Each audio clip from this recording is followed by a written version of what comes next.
मेदिनि विश्वविनोदिनि नन्दनुते गिरिवरविन्द्यशिरोधिनि वासिनि विष्णुविलासिनि जिष्णुनुते भगवति हेशिति कण्ठकुटुम्बिनि भूरि कुटुम्बिनि भूरि कृते जय जय हे महिषासुरमर्दिनि रम्यकपर्दिनि शैलसुते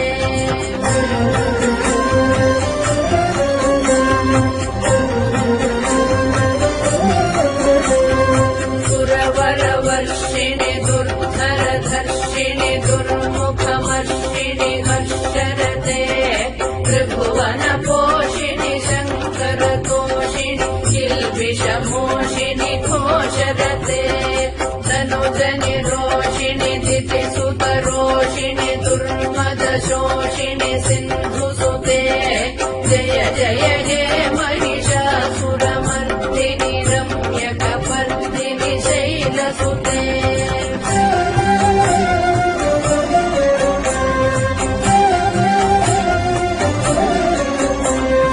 मयि जगदम्ब मदम्ब कदम्ब वनप्रियवासिनि हासरते शिखरे शिरोमणि कुम्भ हिमालय शृङ्गनिजालय मध्यगते मधु मधुरे मधुकैडभभञ्जिनि कैडभभञ्जिनि रासरते जय जय हे महिषासुरमर्दिनि रम्यकपर्दिनि शैलसुते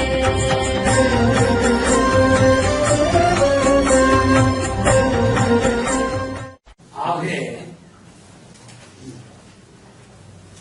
இப்போ ஏழாவது துர்க்கை லவண துர்க்கை இருக்கு. எத்தனை கோடி சம்பாதிச்சாலும் ஆனந்தமா வாழ்றது கஷ்டம். மனுஷனுக்கு ஏதாவது ஒரு துன்பம் இருந்துகிட்டே இருக்கும். இந்த துன்பத்தை வெல்லக்கூடிய ஒரு துர்க்கை இதுக்கு லவண துர்க்கை இருக்கு. பிரதமை, துத்தியை, திருத்தியை, சதுர்த்தி, பஞ்சமி, சஷ்டி, சப்தமி, ஏழாவது நாள். ஒரு அற்புதமான துர்க்கை. இது எல்லாமே அற்புதமான துர்க்கை. இது ரொம்ப அற்புதமான துர்க்கை. நல்ல ஞானத்தை கொடுக்கக்கூடிய துர்க்கை.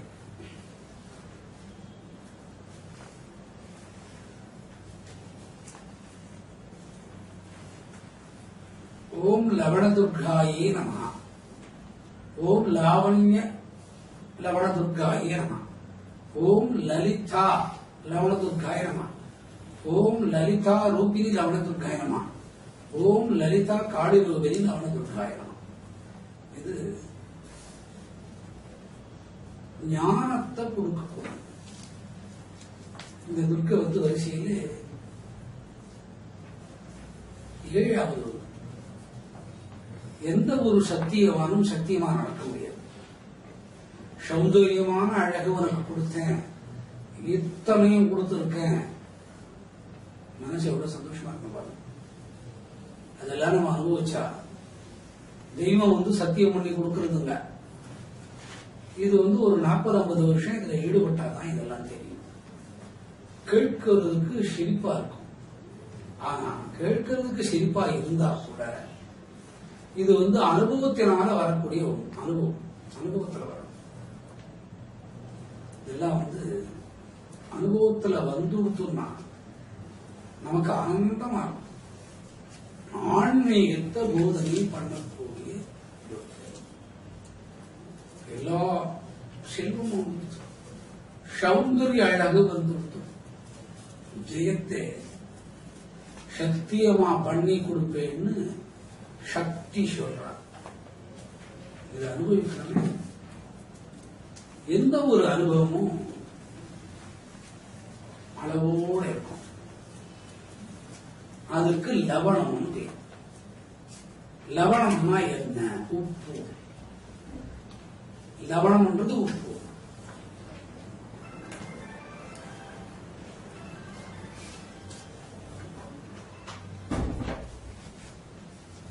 லவணம் அப்படிங்கிறது உப்பு. இந்த துர்க்கை ஒரு அற்புதமான துர்க்கை. உப்பு இல்லா பண்டம் குப்பையிலே. உடனே என் பையன் சின்ன வயசுல கேட்டான், ரொம்ப உப்பு போட்டா என்னப்பா பண்றதுன்னா, அது அங்கதான் பிரச்சனை, அதுவும் குப்பையில தான் போட்டாங்க. ஒரு சிலர் பாத்தீங்கன்னா நிறைய உப்பு துண்ணுவாங்க. அவங்க சாப்பிடுறவங்க 10 பேர் சொன்னா கூட அவங்க நினைப்பாங்க, நாங்க கரெக்டா தானே உப்பு போட்டிருக்கோம். ஏன்னா அவங்க ரொம்ப நாளா அதே உப்பு ஜாஸ்தி போகணும்னு சாப்பிட்டு இருக்காங்க. இந்த லவணம்ன்றது நம்ம உடம்புக்குள்ள இருக்கு. லவணம்ங்கிறது எங்க இருக்குது? உடம்புக்குள்ள இருக்குது. சர்க்கரை எங்க இருக்குது? உடம்புக்குள்ள இருக்கு. சுகர்.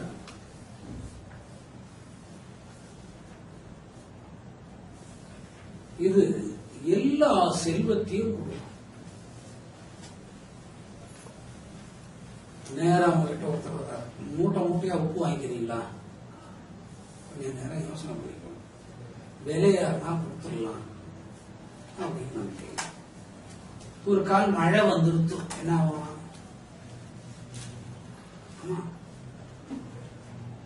அதோட வெளிக்காற்ற உள்ள வாங்கிக்கும். உப்புக்கு அந்த தன்மை, சர்க்கரைக்கு அந்த தன்மை. ஆனா உடம்புல, மனிதனோட உடம்புல உப்பு இருக்கு, சர்க்கரை இருக்கு. இந்த உப்பு அதிகமானாலும் குறைஞ்சாலும் வியாதி, சர்க்கரை அதிகமானாலும் குறைஞ்சாலும் வியாதி. குளுக்கோஸ். இந்த சமநிலை 48 வயசு வரைக்கும் இருக்கும். சமநிலை 48 வயசு. மோஸ்ட்லி ஹார்ட் அட்டாக் வர்றது, கண் பார்வை தடுமாறும், இந்த சுகரும் உப்பால தான் வரும். பிளட் பிரஷர், ரத்தத்தின் வேகம் உச்சமாகி அது செயலிழந்து அப்நார்மல் சைஸ் வரும். சார் நீங்க எதுவுமே பேசக்கூடாது, நடக்குமா? இப்ப என்கிட்ட சொன்ன நடக்குமா? நான் தூக்கத்திலே எழுந்து நின்று பேசுறேன். டாக்டர் 14 வருஷத்துக்கு முன்னாடி அதான் சொன்னாரு, தம்பி அண்ணா அப்படின்னு, உங்களுக்கு எவ்வளவு பெரிய வியாதி வந்துருக்கு, சந்தோஷம், நீங்க நடக்கக்கூடாதுன்னா சரிங்க அப்படின்னு, மாடி ஏறக்கூடாதுன்னா சரிங்க ஒண்ணு, சரின்னு சொல்லி வெளியில வந்துட்டு ஒரு நாளைக்கு 36 கிலோமீட்டர் நடக்கும். கிரிவலம் குடுக்குடு குடுக்குடு குடுக்குடு குடுக்குடு ஜனங்கள்லாம் கத்துறாங்க, சாமி நடக்கிறதே இப்படி இருக்குது. அதுக்கப்புறம் பாருங்க வேக்கட கிரி ஏறது. டாக்டர் எது எது செய்யக்கூடாதுன்னு சொன்னாரோ அதெல்லாம் செஞ்சு, அப்புறம் அவர் முக்கியமா சொன்னாரு, நீ ஒரு மாதிரியான ஆளுதான்ப்பா, ஆனா பேசக்கூடாதுன்னா. எனக்கு தூக்கி வாதி போட்டு, ஐயோ நம்மளால சத்த நேரம் தனியா இருந்தா கூட மனசு தன்னால பேசிக்கமே, இந்த கட்டையில போறவன் பேசக்கூடாதுன்னு சொன்னா அவன் கட்டையிலே போயிட்டா. கட்சியில என்ன பண்ணாங்க, என்ன காப்பாத்தணும். பேசாது இருக்க முடியாது. பேசுறதுனால வரக்கூடிய அந்த உப்பின் தன்மை கூடுதல் குறைதல் காப்பாற்றுறது. மன அழுத்தத்தினால வரக்கூடிய நிலைகளை சீர்படுத்தக்கூடியது. இவங்க 2 வடிவில் வர்றாங்க. என்னென்ன வடிவில் வர்றாங்க? உப்பான வடிவில். உப்புங்கிறது என்ன பொருள்? நம்ம உடம்புல இருக்கு. அந்த உப்போட ஆன்மீக தத்துவம் என்ன? உலகியல் மாயை, அதாவது மனைவி, மக்கள், தாம்பத்திய உறவு, குழந்தை பெற்றுக்கிறது, தாம்பத்தியமா இருக்கிறது, வீடு கட்டிக்கிறது, இது ஒரு பக்கம். இன்னொரு தராஸ்தத்துல இதனோட அனுபவத்துல இருந்துகிட்டே அதை விட்டு விலகி இருக்கிறது. அப்பதான் ஆன்மீகம்.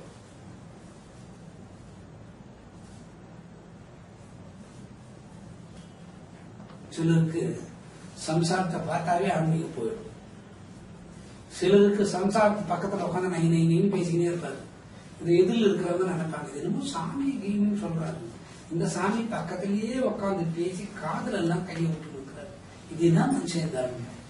அதாவது balance and imbalance, noble and ignoble. 2 item. ஒரு தட்டுல ஆன்மீகத்துக்கு உண்டான வழிகள், இன்னொரு தட்டுல லௌகிகம்னா குடும்ப வாழ்க்கை, குழந்தை பெற்றுக்கிறது, கார் வாங்குறது, வீடு வாங்குறது, பங்களா வாங்குறது, இதெல்லாம். இன்னொரு தட்டுல ஆன்மீக சம்பந்தப்பட்டது. ராத்திரி நான் வீட்டை விட்டு போறது, ராத்திரி நான் ஊர் விட்டு கூட போறது, ராத்திரி நான் அவரே பேசிக்கிறது, ராத்திரி நான் இறைவனோட பேசுறது. இந்த மாதிரி 2 வகை. இந்த 2 வகையும் எப்ப வருதுன்னா மனச சமநிலையிலே வச்சுக்கணும். மனசு எத்தனை பேருக்கு சமநிலையில் இருக்கு சொல்லுங்க. அந்த மனுஷ சமநிலைக்கு கொண்டு வர்றது லவண துர்க்கை. அது உடம்புல இருக்கக்கூடிய உப்பு வழியாத்தான் வருது. ஓம் லலிதே லவண துர்க்கை, ஓம் லலிதே ரூபினி லவண துர்க்கை, ஓம் லலிதே காளி ரூபினி லவண துர்க்கை. பாருங்க, லலிதம்னா இந்த 2ம் சரியாகி தங்க இழைகளால ஓடப்பட்ட உருவத்தில் இருக்கக்கூடிய அம்மையை காண்பது. இன்னொன்னு தங்க பொற்காசுகளால் வீட்டுக்கு அனுப்பி வைக்கிறவங்க. அந்த தங்க காசுகளால மனம் பாதிக்கப்படாதிருத்தல். அது இருந்துட்டு போகட்டுமே, அது பாடு இருக்குது. ஒரு வீட்டுல போய் லலிதா சகஸ்ரநாமம் பண்ணார். அந்த வீட்டுல தங்க மழை வந்தது. அந்த தங்க மழை வந்ததுனால பாடினவர் அந்த தங்கத்துக்கு எனக்கும் சம்பந்தம் இல்லை, அவரை புகழ்ந்தாங்க சக்கரவை. நானே போய் லலிதா சகஸ்ரநாமம் ஒரு வீட்டுல பாடுறேன், நெல்லிக்கனியா வருதுங்க. உடனே என்ன பண்ணுவாங்க, 2 மணி நேரத்துக்கு ஒவ்வொருத்தர் என்ன கடத்தி போடுவோம். கடத்தின்னு போனா பரவாயில்ல, வரலன்னா அடிப்பாங்க. ஆனா அந்த லலிதா பத்தி பாடின பொன்மயமான அந்த அம்மாவெல்லாம் விரும்பினாவை தவிர்த்து அதுல வந்த பொண்ணை விரும்புது. அதுதான் லவணம். 2த்தையும் கொடுக்கறாங்க. அவங்க என்னென்ன கொடுக்கறாங்க, சரீரத்தில் ஆன்மீக நேயம், சரீரத்தில் மாயா நேயம். இத சர்வசாதாரணமா கொடுக்கறாங்க. தங்கத்தோட வாழக்கூடிய வாழு நிலைகள். இப்போ கண்ணன் எடுத்துக்கலாம், தங்க செப்பல் நடந்தார், தங்க கிரீடம் வச்சுன்னு வந்தார், தங்க கட்டுல படுத்துன்னு வந்தார், தங்க தட்டுல சாப்பிட்டு வந்தார், தங்க புல்லாங்குழல் ஊதுறார்.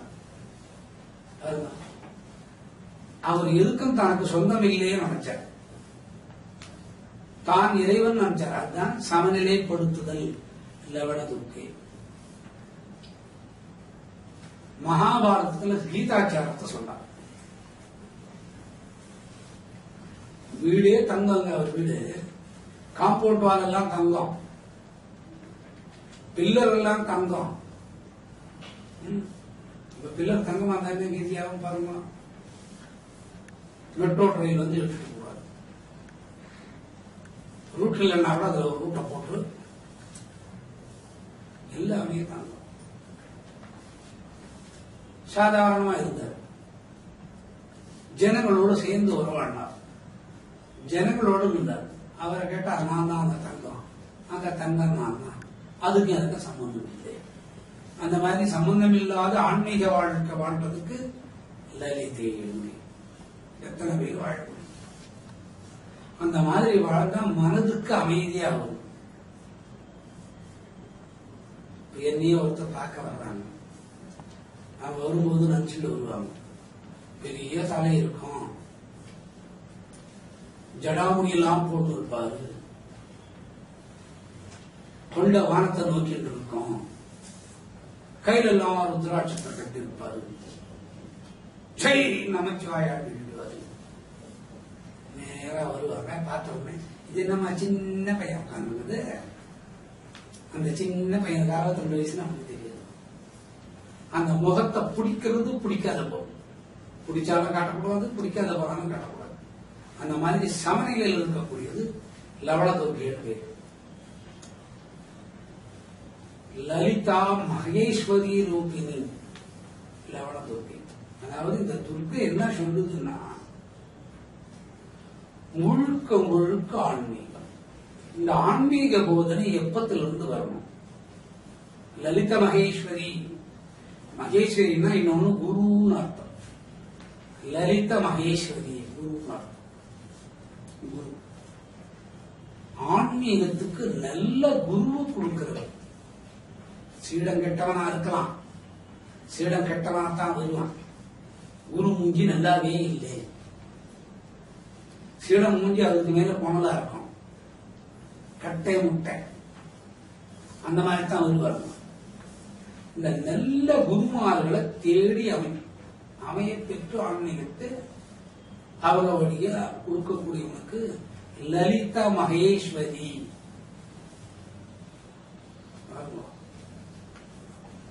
அப்படின்னா என்னங்க? நம்ம நடந்து போயினே இருக்கணும், கண்ணு தெரியாது.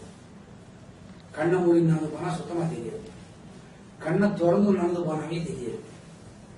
இது எங்கேயோ நடக்கக்கூடிய விஷயங்கள், பல்லாயிரம் மைலுக்கு அப்பாறம் நடக்கக்கூடிய விஷயங்களை இந்த கண் இங்கிருந்தே பார்க்கும். அப்ப அதுக்கு ஞான விசாரணை. அந்த செயலை யார் பண்றதுன்னா லலித மகேஸ்வரி. ஓம் லலித மகேஸ்வரி லவண துர்காய நமः. ஓம் லலித மகேஸ்வரி ரூபிணி லவண துர்காய நமः. ஓம் லலித மகேஸ்வரி காளி ரூபிணி லவண துர்காய நமः. எங்கேயோ நடக்கிறது, எங்கெங்கயோ நடக்கிற விஷயங்கள் இங்கே ஞானத்தின் சக்தியால இந்த கண்ணுக்கு கொடுக்கிறவங்க. ஏன் கொடுக்கறாங்கன்னா லௌகீக வாழ்க்கையும் ஆன்மீக வாழ்க்கையும் சராசரியா வச்சுட்டு இருக்கிறவங்க. லௌகீகமும் ஆன்மீகமும் சராசரியா வச்சுட்டு இதுக்கு முக்கியமா பொறுமை. எத்தனை பேர் கையில பொறுமை இருக்கு? அப்ப அந்த பொறுமையை கொடுத்தாதான் இந்த துர்பியோட சக்தி வருது. அப்ப அந்த பொறுமையும் கொடுக்கக்கூடியவங்க இந்த மகேஸ்வரிங்கிற ரூபத்துல லலிதாம்பிகையோடு சேர்ந்து லவண துர்க்கையா இருப்பார். நம்ம பக்கத்துல நமக்கு அவங்க பிடிக்க, ஆனா உட்கார்ந்தவங்க என்ன நினைச்சு உட்கார்றாங்க, இவங்க ரொம்ப நல்லவங்க. உட்கார்ந்தாங்க பாருங்க, அவங்க என்ன நினைச்சு உட்கார்றாங்க, இவங்க இந்த அம்மா நல்லவங்க, இவங்க பக்கத்துல உட்கார்ந்தா நமக்கு ஞானம் வரும், இந்த ஐயா நல்லவங்க, இவங்க பக்கத்துல ஞானம் வரும் அப்படின்னு உட்கார்ந்தாங்க. ஆனா அந்த நபருக்கு நம்மளை பிடிக்காது. எனக்கும் எல்லாம் வெங்கிட்டு தான் சொல்றாங்க. வெங்கிட்டு பக்கத்துல நம்ம போய் உட்கார்ந்தா நமக்கு ஞானம் வரும். வெங்கிட்டு நினைக்கிறாரு, நமக்கே தூக்கம் வருது, இவனுக்கு எங்க ஞானம் வர போகுது, இவனுக்கு கெட்ட நேரம். இந்த சரிசமமான நிலை. ஏதோ வந்து உட்கார்ந்துருக்காங்க, அவங்களுக்கு நல்லது. ஆன்மீக போதனையே மகேஸ்வரிங்கிற ரூபத்தில் இருக்குது. லலிதாம்பிகையை கூட சேர்ந்துட்டு தங்கமும் உப்பு சமமா பாவிக்கிறது. தங்கமும் உப்பும் சமமா பாவிக்கிறது. என்னடா வாங்கினந்த? ஒண்ணு இல்லப்பா, இப்பதான் ஸ்டார்டிங் தூக்கம். வெரைட்டி வாங்கி வந்த பாடினார். ஏண்டாவது அறிவுதா வெரைட்டியை போய் எவனாவது வாங்கி வருவாங்க. இல்லப்பா வெரைட்டி தான்ப்பா வாங்கி வந்திருக்காரு. உடனே அவர் சொன்னாராம், பட்டணத்தாரியர் பையனுக்கு பைத்தியம் இருக்கு. யாருக்கு பைத்தியம்னா பட்டணத்தாருக்கு தான் பைத்தியம்.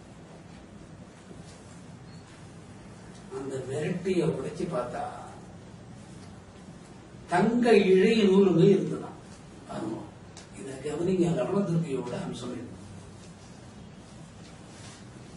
அந்த பையனுக்கு சாணியும் ஒன்னா தெரிஞ்சது, தங்கமும் ஒன்னா தெரிஞ்சது.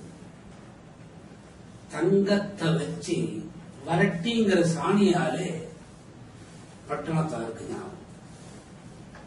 அதுக்கப்புறம் தான் காதற்ற ஊசியும் வாராதுன்னு சொன்னார்.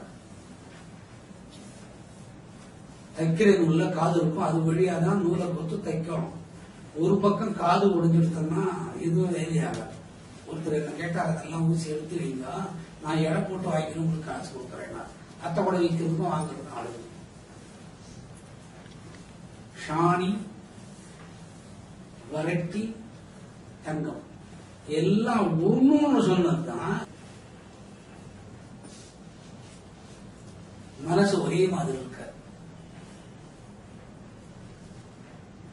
கொஞ்சம் தங்கத்தை பார்த்துருவோமா? அந்த கூந்தலே அவ்வளவு அழகு, தரையை தொட்டதும் அழகு முடியோட நடந்தா எப்படி இருக்கு பாருங்க. தரையில பரழுது, பிட்டத்தை தாண்டி முழங்காலை தாண்டி அந்த நடை எப்படி இருக்கு பாருங்க. ஒடிச்ச இடை, விரிந்த முதுகு,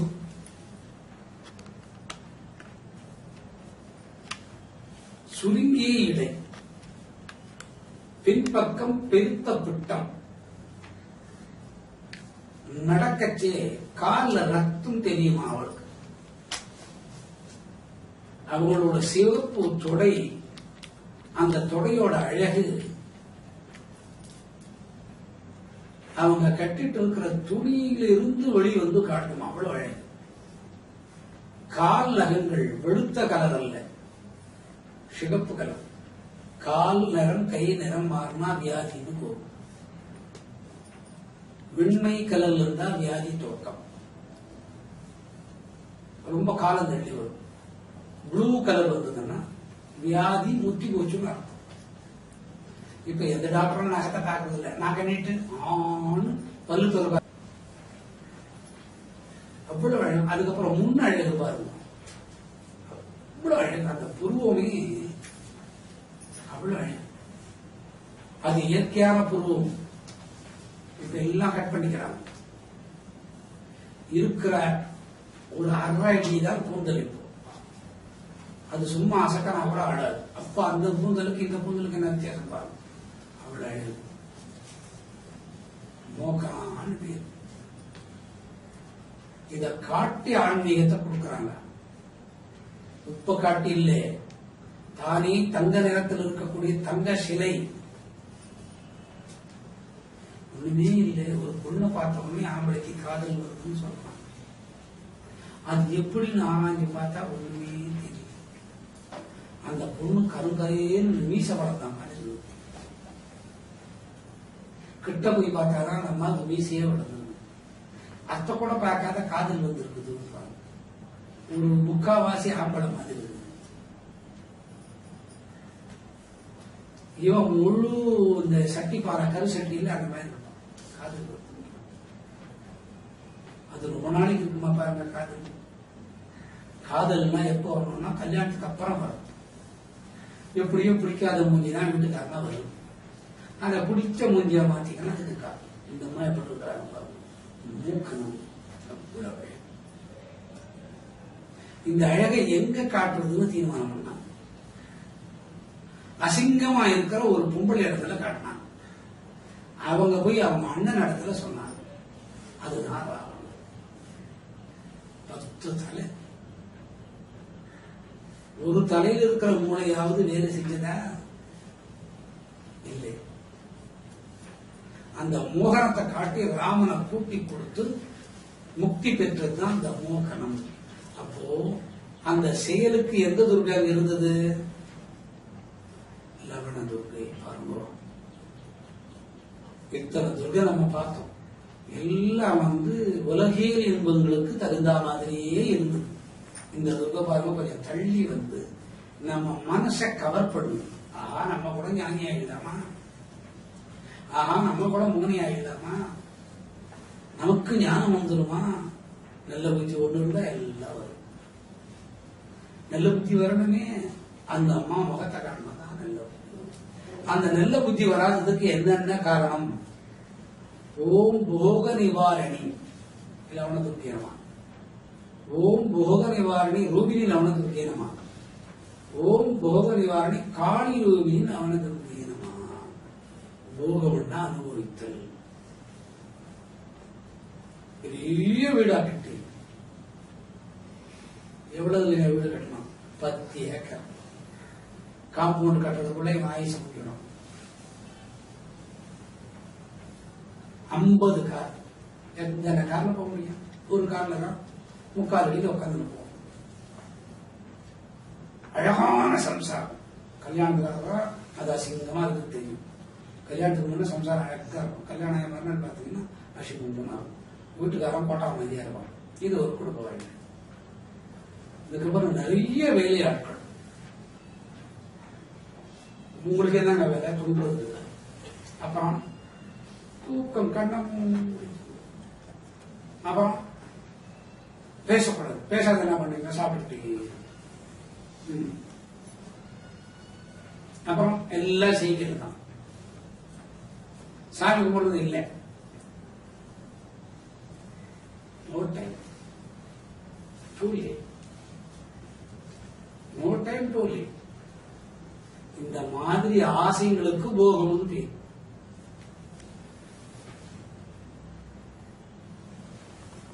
அஸ்திராபுரம், இந்திரபிரஸ்தம் கேள்விப்பட்டிருப்பீங்க.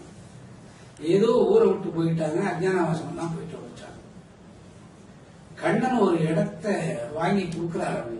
அது விளையாத இடம், ஒண்ணுமே பண்ண முடியாது. அந்த இடத்துல மயனை கூப்பிட்டு வீடு கட்ட சொல்றாரு. உலகத்துல அந்த மாதிரி இடமே இல்லை. அந்த மாதிரி வீடு கட்டினார் கண்ணன் தலைமையில. மயன், தப்பா எமன் எழுதிறாங்க. மயன். அந்த அழக பார்த்தாரு போய் யாரு? நம்ம சித்தப்பா துரியோதனன். தண்ணிக்கும் தரைக்கும் வித்தியாசம் தெரியல, விழுந்துட்டார். அப்போ ஒரு அம்மா சிரிச்சது. இந்த அண்ணிங்க சிரிக்கவே கூடாது. சிலர் பேசவே மாட்டாங்க. 3 வருஷம் எப்ப பேசுவாங்கன்னா அன்னைக்கு குடும்பம் எல்லாம் தெரிஞ்சு அந்த பசங்க பெருசு பெருசாகி அதுல படிக்கிற அனுபவம் போது எல்லாத்தையும் அன்னைக்கு என்னன்னா அதை கூட சேராது. இந்த மாதிரி சர்க்குலேஷன் ஆகி வர ஆசைக்கு பேரு போகம். அது பஞ்சபூதங்களால அனுபவிக்கும். பஞ்சபூதங்களால எது வேணாலும் அனுபவிக்கலாம். அதுக்கு எதிரில் ஒரு பொருள் தேவை. மனசால அனுபவிக்கிறதுக்கு கூட சில நிலைகள். இந்த சீதா பிராட்டி ராவணனோட சம்சாரம் ஆனா எப்படி இருக்கும்னு ராவணன் நினைச்சான். அதுக்கு பேரு போகும். அந்த போகத்தை நிவர்த்தி பண்ணக்கூடிய துர்க்கை. போகத்தை நிவர்த்தி பண்ணக்கூடிய துர்கைன்னு பேரு.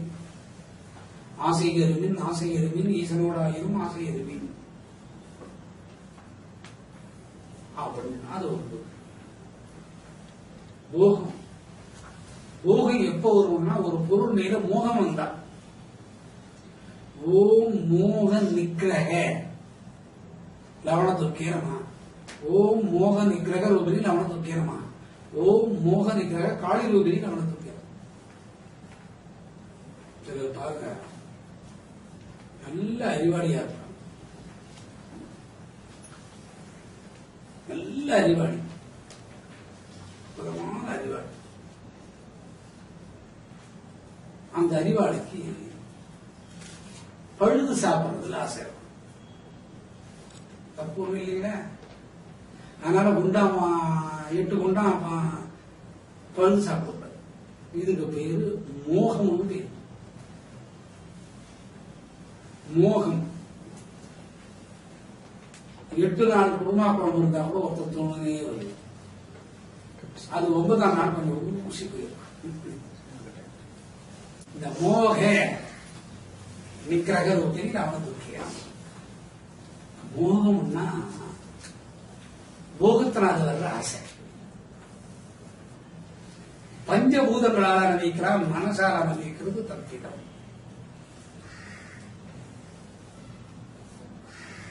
ராவணன் சீதா பிராட்டிய மனசால நினைச்சா அழிஞ்சு போனான். அதுக்கு மோக.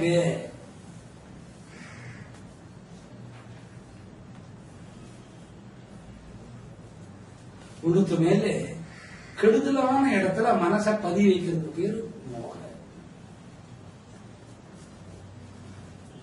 ஒரு நல்ல அறிவாளி அது மேலேயே மனசு வச்சா மோக. இவர் 8000 ஹார்ட் ஆபரேஷன் பண்ணியிருக்கிறார். 8000 ஆபரேஷன் பண்ணியிருக்கிறாருன்னா அவரோட யாருமே பேசல.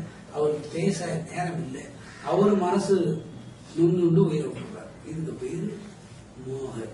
எல்லாமே லிமிட்டா வச்சுக்கணும்.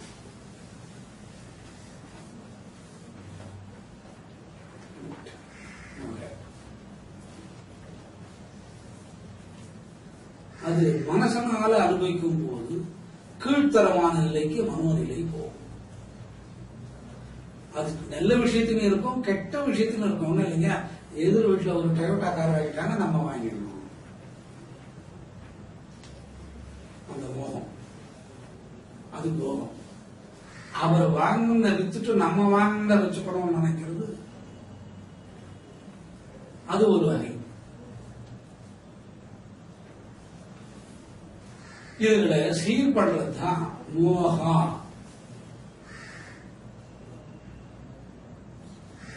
இது மனது கொண்டு மனது வழியா தெரிதல். ஒரு மனிதனை பார்த்து நல்லவன்னு ரொம்ப காலம் யாருமே சொல்ல முடியாது.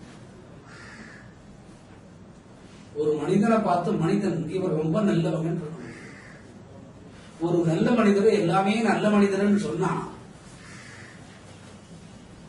அவர் பின்னாலதான் உலகம் போகும். அப்ப உலகம் பல இடங்கள்ல வெற்றிடமா இருக்கும். அது மனசை கொண்டு பண்ணிக்கிறது. மனம் ஒரு குரங்கு. அந்த மோக நிகிரகத்தை கொடுக்குறது. மோகம்னா ஆன்மீகத்தில் கூட அப்படியே மோகமா இருக்கு. பதாஞ்சலி சூத்திரம் சொல்லக்கூடிய யோக அபியாசத்தை அபியாசம் பண்றது. அதாவது அப்படி வேண்டாம் அவங்க சொன்னா புரியாது. இந்த பாடி பில்டர் அப்படின்னு சொல்லுவாங்க. எக்ஸசைஸ் பண்ணி மசில்ஸ் எல்லாம் அப்படியே கட்டுமஸ்தா வச்சிருப்பாங்க. ஒரு 20 வருஷம் இருக்காங்க. 21வது வருஷம் பாத்தீங்கன்னா அவர் விலைனாயி ஓட்டப்பூச்சி மாதிரி ஆகி மூஞ்சி கோணலாகி ரயில் தண்டவாளம் மாதிரி இருக்கும். காரணம் என்ன? அது மேல அவர் மோகமா இருந்தார். யோகாலாம் இருக்கு. அந்த யோகாவை அது மேல மோகத்தை வச்சுட்டா அது சில வியாதிகளை கொடுக்கும். அதுக்கு பேர் மோகம். மோகம்னா இவருக்கு மட்டுமே நல்லது செய்யணும்னு நினைக்கிறது மோகம். சிலர் பாருங்க, கோபத்தை கட்டிமா பிடிச்சி வச்சிருப்பாங்க, அது மோகம். யார் சொல்றதையும் கேட்க மாட்டாங்க. அவர் 4, 3, 9 நம்ம என்ன சொல்லணும்? ஆமா 4, 3, 9 10 சொன்னாலும் கோவம் வந்துடும், 8 சொன்னாலும் கோவம் வந்துடும். கரெக்டா 7 சொன்னோம்னு வச்சுக்கோங்க, அண்டத்துக்கும் பள்ளத்துக்கும் போய் ராக்கெட்லயே போயிடுவாரு. அவர் சொல்றது நம்ம என்ன சொல்லலாம்? ஆமா ஆமா 9, 9 4, 3 என்ன? அவர் கேட்கறதுக்கு முன்ன நம்மளே 4, 3, 9 சொல்லிட்டா அவர் சாந்தி ஆயிடுவார். இந்த மாதிரி கோபத்துக்குள்ள மோகத்தை உண்டு பண்றோம்.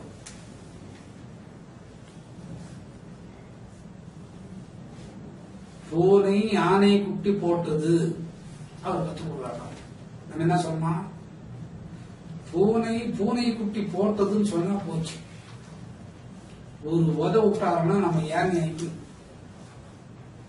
பூனை என்ன குட்டி போட்டது, யானை குட்டி போட்டதுன்னு சொன்னா நம்ம கூட யானை குட்டி போட்டது. அவர் எப்போன்னு கேட்பார். நாங்க எல்கேஜி படிக்கும் போது எங்க பள்ளிக்கூடத்துல ஒரு பூனை ஆனை குட்டி போட்டோம். இது காரணம் என்னன்னா, கோபத்துக்கு மேல ஒரு மோகம், ஆசையும் மோகமும் போகமும் ரோகமும் சரிசமமா வச்சோம். அந்த சரிசம நிலையை கொடுக்கிறது அவனுக்கு. ஏங்க இது சரிசமமா வச்சுக்கணும்? பிரெயின் பேலன்சிங் ஒண்ணு. பிரெயின் பேலன்சிங், பிடிக்காத ஒண்ணு பிடிக்கிற மாதிரி பண்ணிக்கிறதும், பிடிக்கிற ஒண்ணு பிடிக்காத மாதிரி பண்ணிக்கிறோம், பிடிக்காததை பிடிச்ச மாதிரி பிடிச்சதை பிடிக்காத மாதிரி பண்ணி சமநிலை. பிரெயின் பேலன்ஸ், பாடி பேலன்ஸ், பிசிக்கல் பேலன்ஸ், அதை கொடுக்கக்கூடிய துர்க்கு இது மோக.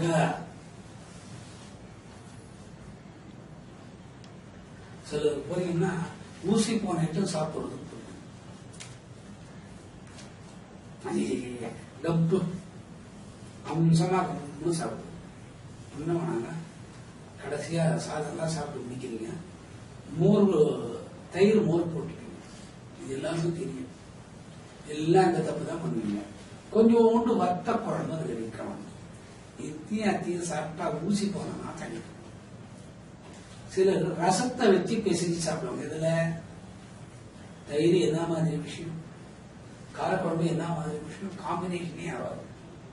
இந்த காம்பினேஷன் ஆகாத விஷயத்தை காம்பினேஷன் ஆவறதா சொல்லி அதுல வர்ற கப்ப விட்டுட்டு பேஷ் பேஷ் நல்லா இல்லாத விஷயத்தை மனம் ஏத்துக்கிறது. இதுக்கு பேரு மோக நிக்கிரகம். சிறு சிறு விஷயங்கள்ல கூட ஒரு குழந்தை மேல ஆசை வச்சிருக்கணும், அதுல இருந்து வெளிவரணும். ஆசை வச்சுக்கொள்ளலாம்னு சொல்லல, ஆசையை வச்சுக்கணும். அதுல மோக நிக்கிரக பாணி,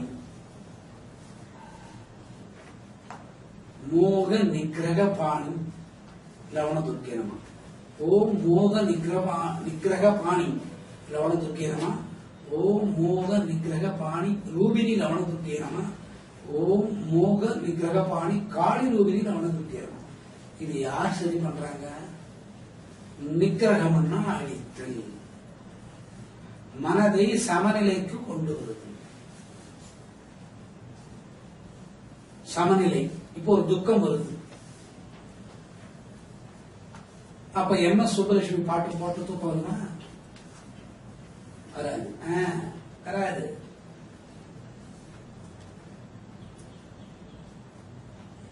மனசு வேற இடத்துல இருக்கு. சந்தோஷத்துல தூக்கம் வருமா? வராது. ரெண்டு காலத்திலையும் தூங்குறது தான் இது. மனசை சாதாரணமா வச்சுக்கிறது. நிக்கிரகம். எதை நிக்கிரகம் பண்றாங்க? மோகத்தை நிக்கிரகம் பண்றாங்க. அப்பதான்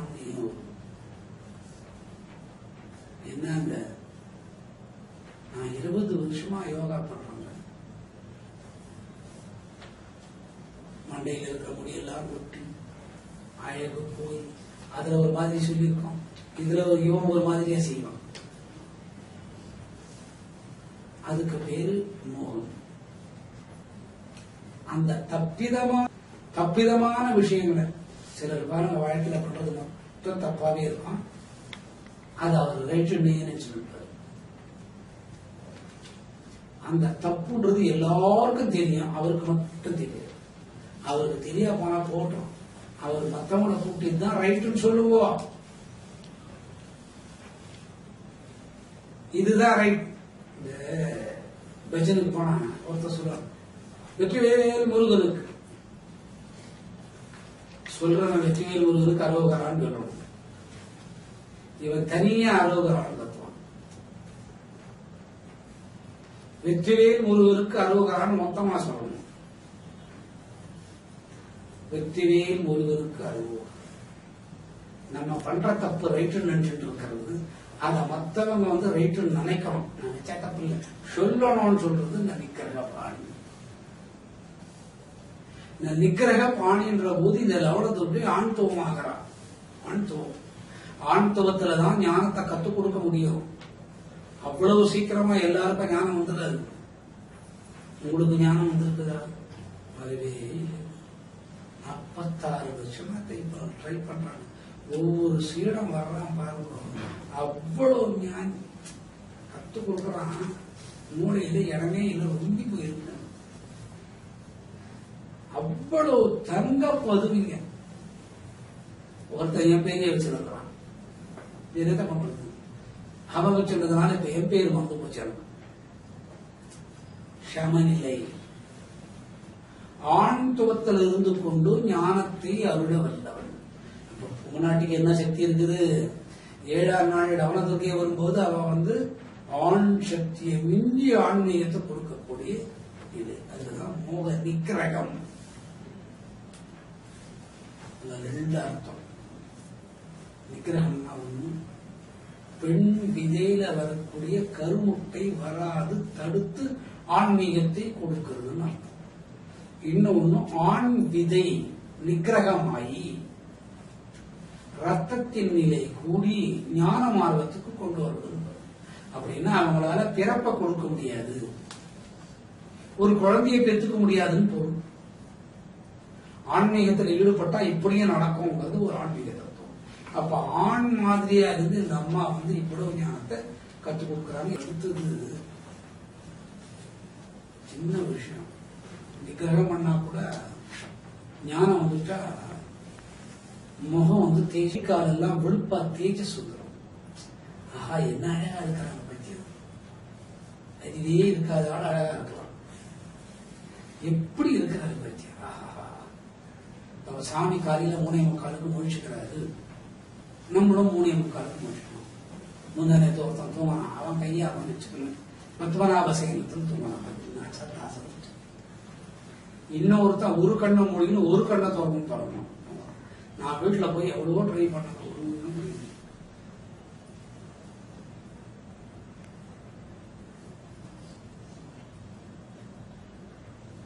ஒரு கண்ணை தூங்கி ஒரு கண்ணை தூங்குற மாயாஜாலம். அதுக்கு என்ன மாதிரி சாமி எப்படி காரப்பட்டார்? நியாயமாங்க. இவையிலே காரப்படும். இவன் துணுட்டு தூங்கிடுவார். ஆனா என்ன பண்றது? இன்னொருத்தன் வர்றான், நேரம் அவன் இடிக்க வரலன்னா கூட இவன் இடிக்க போறான். இதுக்கு வந்து சரீரத்து மேல மோகம் வருதுன்னு கேள்வி. சரீரம்னா உடம்பு பாருங்க, மோகம் எல்லாம் போயிடுச்சு, ஞானம் வந்துடுச்சு, மோகம் நிகிரகம் ஆயிடுச்சு. நிகிரகமான உடனே இந்த மூஞ்சி வசீகரம் வந்துடும், கை கால் வெடுத்து போகும், முகத்துல வந்து சுருக்கம் தெரியாது, ஆன்மீக நேயத்தோட வளர்ச்சிருக்கும். அப்ப சரீரம் அழகா இருக்கும். அந்த ஞானிக்கு சரீரத்து மேல மனம் நிற்கும். அந்த சரீரத்தில் இருக்கக்கூடிய ஆசையை விளக்குது. நான் ஞானி ஆயிட்டா இருக்கேன், எல்லா ஆன்மீக சக்தியும் வந்துடுத்து, அஷ்டமா சித்துக்கள் வந்துடுத்து, உடம்பு பொன்மா. அந்த சரீரத்தில் இருக்கக்கூடிய ஆசையை விளக்குது. அந்த சரீரத்துக்கு பேரு மோக சரீரம் பேரு. ஓம் மோக சரீர மனோ நிவாரணி, இந்த துறைக்கு பேரு. அதாவது பிலாசபில டீப் இன்னர் கான்ஸ்டிடியூஷனை ரெடி பண்றாங்க. அடிப்படை அமைப்பை சீர்படுத்தி ஒரு சட்டத்தை அதுக்கு கொண்டு வந்து கொடுத்து, உன்னோட மேனி மேல இருக்கக்கூடிய மோகத்தை நிவர்த்தி செய்கிறேன். அதான் ஞானம். வெள்ளதார் பாருங்க, வெள்ள துணியை போட்டு கட்டி மூடிட்டு இருப்பார் உடம்பு. அந்த மாதிரி ஒரு துர்கை வந்த லவண ஹம்ச, லவண துர்காயனமா, ஓம் லவண அம்ச ரூபி லவண துர்காயனமா, ஓம் லவண அம்ச காடி ரூபி லவண துர்காயனமா. உடல் போக மோக நிகிரக எடுத்துக்கலாம். சரீர மோகம் நிகிரகம் ஆயிடுச்சு. அப்போ உடல் நிலை பேலன்ஸ் வந்துச்சு. Brain balance, thinking balance. அதனாலதான் பிரெயின் பாருங்க, ஆடாத இடத்துல மண்டையில வச்சிருக்கிறாரு. காது ஆடும், மூக்காடும், கண்ணாடும், வாயாடும், 1-2 உருவல் ஆடும், குதமாடும். நீங்க தலையை எத்தனை முறை வேணா நாட்டி பாருங்க. மூக்கு வழியா அந்த மூளை வழியா வருதா பாருங்க, காது வழியா மூளை வெளியே வருதா பாருங்க. நான் ஒருத்தர்கிட்ட சொல்லியிருந்தேன், இந்த மாதிரி காது வழியா மூளை வெளியில வர்றது இல்லடி, மூக்கு வழியா மூளை வெளியில வர்றது இல்லடி. 10 நிமிஷம் கேட்டோம். அவங்க சொன்னாங்க, மூளை இருந்தா தானே வெளியே வருவோம்னா. இந்த மூளை வந்து கரெக்டான இடத்துல வச்சிருக்காங்க, பேலன்ஸ். ஏன்னா அங்கதான் ஆன்மீகம் பதியுமா. அது எப்படி ஆன்மீகம் பதியுதுன்னு நம்ம பார்ப்போம்.